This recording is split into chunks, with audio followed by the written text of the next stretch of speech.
el ser que habita en el parque. Cuando Guadalajara aún se encontraba en crecimiento, al sur de la misma comenzó a establecerse una colonia cuyos terrenos eran ejidales. La colonia no tenía establecidas calles ni banquetas, los nuevos pobladores compraron su terreno y comenzaron a construir sus casas. Solo se encontraba en este lugar un gran parque en el que su vegetación la constituían pinos, estos eran altos y frondosos, al centro del mismo se encontraba una estatua de medio busto que no se sabía a quién representaba, ya que no tenía nombre. Mis padres fueron de los primeros pobladores, ellos me comentaron que les ocasionó extrañeza llegar a una colonia sin fraccionar con las calles polvorosas, pero que tenía un parque establecido. La mayoría de las personas compartían el mismo punto de vista que mis padres. Los vecinos decían que en ese lugar ocurrían sucesos extraños. Me gustaba ir a jugar al parque porque después de un tiempo las autoridades pusieron columpios, sube y baja, y un juego en el que nos subíamos para girar en él. En una ocasión mi amigo Juan contó que sus padres le habían dicho que podía ir al parque durante el día, pero que por la noche no se acercara porque le podía pasar algo malo. Él y yo nos cuestionamos qué era eso que sucedía en el parque y que nuestros padres no nos querían revelar. Juan y yo nos pusimos de acuerdo para poder salir por la noche con unas lámparas y observar lo que pasaba en este lugar. Esa noche salimos a jugar a la calle con nuestros amigos. En cuanto ellos se distrajeron, Juan y yo nos internamos entre los pinos para saber algo más de los acontecimientos extraños. Ambos nos encontrábamos nerviosos y con miedo. Alcancé a escuchar un ruido que provenía del centro del parque, con nuestras lámparas iluminamos esa parte sin lograr ver nada. Mi amigo me dijo que si me había dado cuenta de que el busto de la estatua ya no se encontraba mirando hacia el este, que ahora su cabeza se había girado con su cara hacia el norte. Nunca me había fijado en la postura que tenía la estatua, así que no le creía a mi amigo y le dije que ya imaginaba cosas.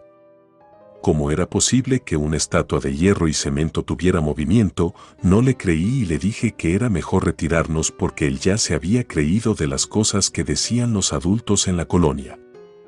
Mi amigo no podía salir de la estupefacción y se molestó conmigo porque no le creí. En una ocasión, mi madre se puso enferma por la noche. Fue necesario llevarla al hospital. El médico nos dijo que era preciso que ella se quedara internada para controlar su dolor y lograr estabilizarla.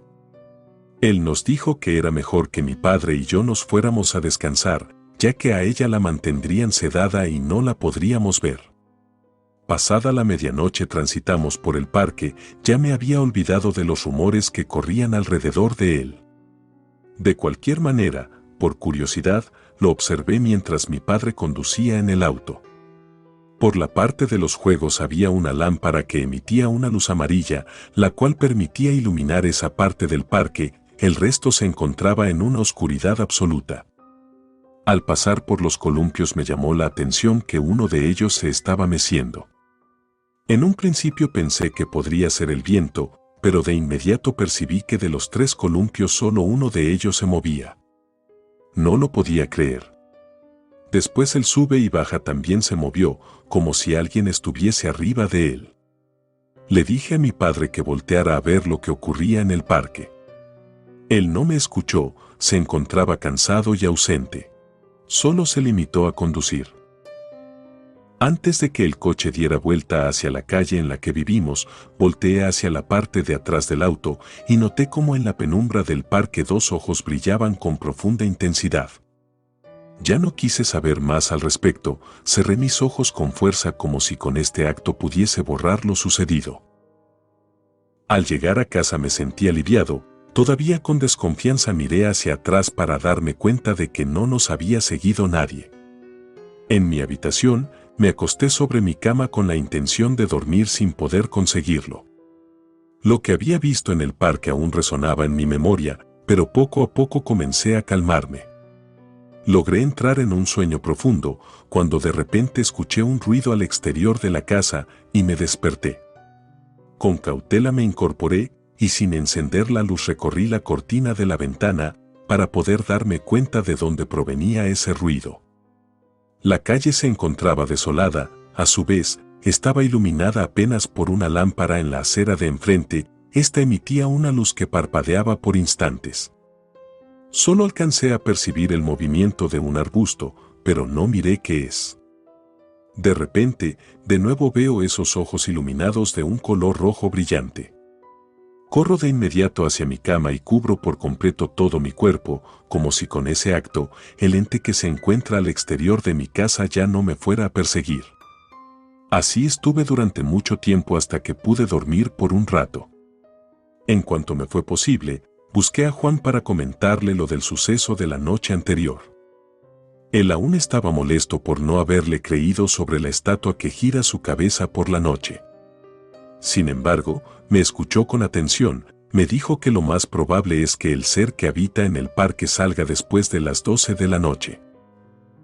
Ambos nos pusimos de acuerdo para poder salir de casa a esa hora para ir al parque. Ese día no pude estar tranquilo, solo de recordar los eventos del día anterior me genera nerviosismo y ansiedad. Aunque no pude dejar de pensar por qué alguien habita en ese espacio. Por la noche, escuché las piedras que Juan lanzó a mi ventana para saber que ya se encontraba listo. Con cautela levanté mis zapatos y no me los puse para poder salir, sin despertar a mis padres. Tomé el rosario de mi madre y me dispuse a descubrir qué era lo que ocurría en ese lugar. El parque queda a escasas 2 cuadras de nuestra casa, así que de inmediato nos encontramos enfrente de él. Más que adentrarnos en el parque, le comenté a Juan que era mejor escondernos detrás de un auto estacionado que nos ofreciera una buena vista del parque y de alguna manera protegernos. En efecto, encontramos un auto estacionado en el sitio ideal. Nos subimos en la parte superior del mismo. Pasaban las 12 de la noche y no sucedía nada. A la 1 de la mañana en punto, comenzó a sentirse un viento frío. Las hojas de los árboles se movían al ritmo de la suave brisa. Puse atención en los columpios y noté como uno de ellos se mecía despacio y de forma gradual aumentó la intensidad. Juan me dio unos ligeros golpes en la espalda y sin emitir palabras señaló hacia la estatua. En esa ocasión el rostro de ella estaba fija hacia el sur. Con su dedo indicó su ojo para que estuviera atento. Un evento sucedía al otro, primero fue un columpio, enseguida el sube y baja, más adelante el juego giratorio. No salía del asombro cuando percibí que la cabeza de la estatua ya estaba orientada hacia el norte. La poca luz que emitían las 2 lámparas que había en el parque solo nos permitían ver un poco de los acontecimientos de este. Yo creo que se producían más hechos porque se escuchaban ruidos extraños. Ahora sí, Juan y yo nos dimos cuenta de que los comentarios que realizaron nuestros padres eran ciertos. Solo nos faltaba saber cuál era el motivo de dichos sucesos. No pasó mucho tiempo para entender que un ente habitaba el lugar, porque a lo lejos vimos 2 ojos brillantes. Afortunadamente, al menos eso quise creer, no nos había visto. Le dije a Juan que nos acostáramos en el toldo del coche sin movernos para evitar que el ser nos viera. Así pasaron los minutos sin que los movimientos en el parque terminaran.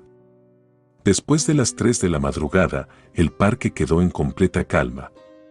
Si Juan y yo no lo hubiéramos presenciado, no creyéramos de la existencia de estos eventos paranormales. Esperamos un rato sobre el auto porque teníamos miedo de bajarnos. Más adelante, con cautela lo hicimos y corrimos hacia nuestras casas.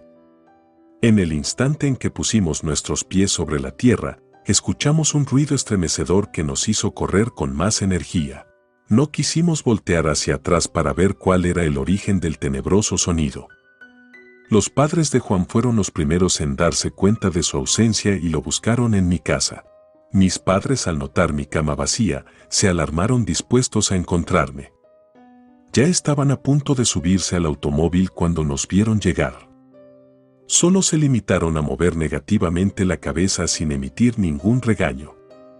Mi padre me cuestionó el por qué habíamos hecho eso. Ya nos habían advertido de no acercarnos al parque por la noche y sin más preguntas mi padre me contó la historia de ese lugar. Me dijo que antes de que se edificara la colonia, ese espacio era una zona de sembradíos, principalmente de maíz.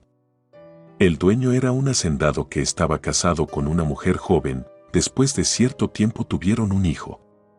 De forma por demás extraña, la mujer enfermó y murió, dejando en la completa desolación a su esposo. Pronto llegó a su casa una nueva mujer con la cual de nuevo contrajo matrimonio. Dicen que ella era una bruja astuta que propició los elementos necesarios para que el hacendado quedara viudo. De esta manera poder apropiarse de sus bienes. Cuando ella llegó al matrimonio con el hacendado, ya llevaba un hijo consigo. De inmediato ella entendió que en caso de que el hombre muriese, la herencia no sería para su hijo, sino para su hijastro. Ella hizo lo suficiente para matar al hijo de su esposo. Dicen que le daba al niño un veneno en la comida que poco a poco fue dañando su salud. Un día que el niño acompañó a su padre a ver el estado de los sembradíos, este cayó muerto. El padre se encontraba desesperado ante la inminente muerte de su hijo. El hombre devastado mandó sembrar todos los pinos que hay en el parque como símbolo del lugar en el que su hijo murió, incluso lo enterró en ese terreno. Me dijo que la estatua que he visto en el parque es del hacendado que lo mandó construir. Al poco tiempo de la muerte de su hijo, el padre también murió. Se cree que la nueva esposa también lo mató, y ella también mandó enterrar al hombre al lado de su hijo. Ambos cuerpos, según las historias, están sepultados en el parque. Se cree que los sucesos que acontecen en él son por parte del padre, el cual antes de morir se enteró de quién era en realidad la mujer con la que se casó. Sin embargo, ya no le fue posible hacer nada. Entre la 1 y las 3 de la madrugada, el hombre murió. Es por eso que a esa hora él despierta a su hijo y juega con el pequeño, pero a su vez también se encuentra furioso por lo que sucedió. Relato escrito y adaptado por Adriana Cuevas Herrera.